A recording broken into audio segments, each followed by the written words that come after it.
Assalamualaikum warahmatullahi wabarakatuh. Saya Ahmad Rizal Mutaman dengan NIM 19101302-116.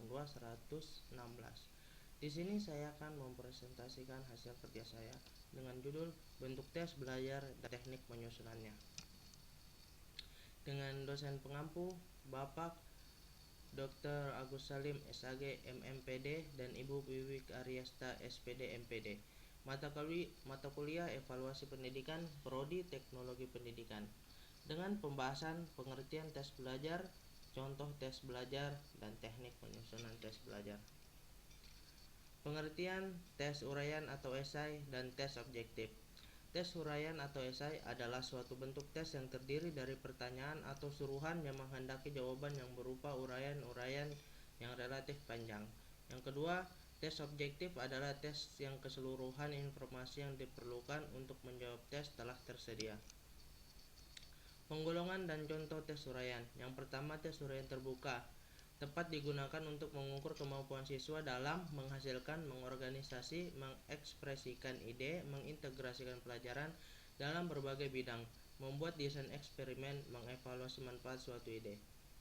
Dengan contoh, Allah telah melimpahkan nikmatnya kepada kita yang amat banyak sehingga kita tidak mampu untuk menghitungnya. Oleh karena itu sudah sepatutnya kita mensyukuri nikmat tersebut kepada Allah Subhanahu wa taala.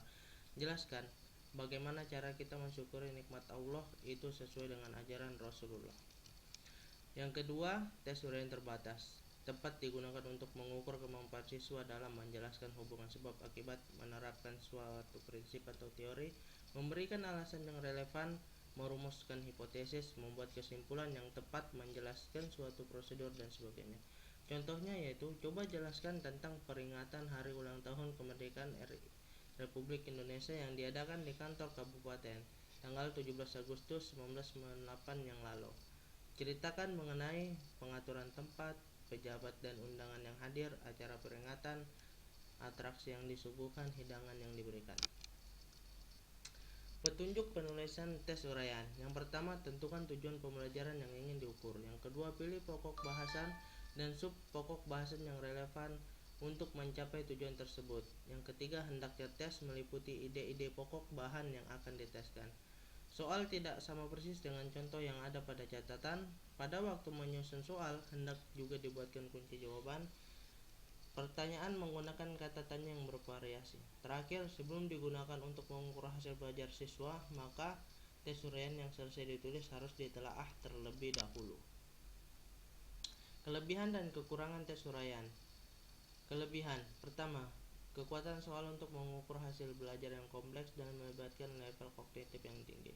Yang kedua, memberikan kesempatan pada anak untuk menyusun jawaban sesuai dengan jalan pikirannya sendiri. Yang ketiga, tepat digunakan untuk melatih siswa dalam mengemukakan dan mengorganisasi gagasan atau ide serta lebih cepat dan mudah membuatnya.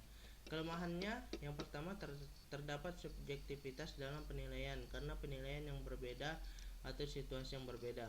Yang kedua, tes esai menghendaki jawaban yang panjang sehingga tidak memungkinkan ditulis tes dalam jumlah banyak. Yang terakhir, penggunaan soal esai membutuhkan waktu koreksi yang lama dalam menentukan nilai. Macam-macam tes objektif. Yang pertama itu ada bentuk tes benar salah, yang kedua bentuk pilihan ganda, yang ketiga bentuk tes menjodohkan, yang keempat bentuk tes isian. Kelebihan tes objektif. Yang pertama, penilaiannya yang sangat objektif. Sebuah jawaban hanya mempunyai dua kemungkinan, benar atau salah. Yang kedua, toleransi di antara salah dan benar tidak diberikan karena tingkat kebenarannya bersifat mutlak.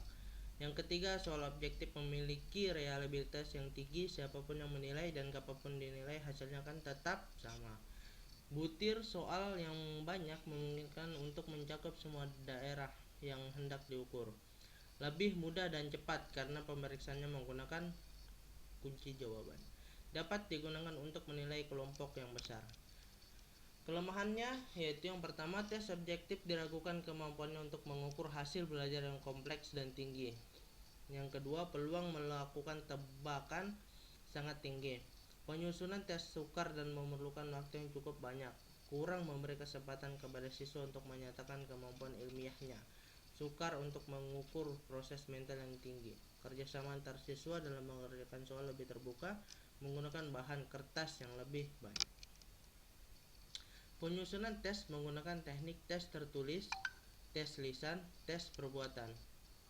Kesimpulannya, tes uraian adalah pertanyaan yang menuntut siswa menjawab dalam bentuk menguraikan, menjelaskan, mendiskusikan, membandingkan, menghubungkan pengertian-pengertian, memberikan alasan, dan bentuk lain yang sejenisnya sesuai dengan tuntutan pertanyaan dengan menggunakan kata-kata dan bahasa sendiri.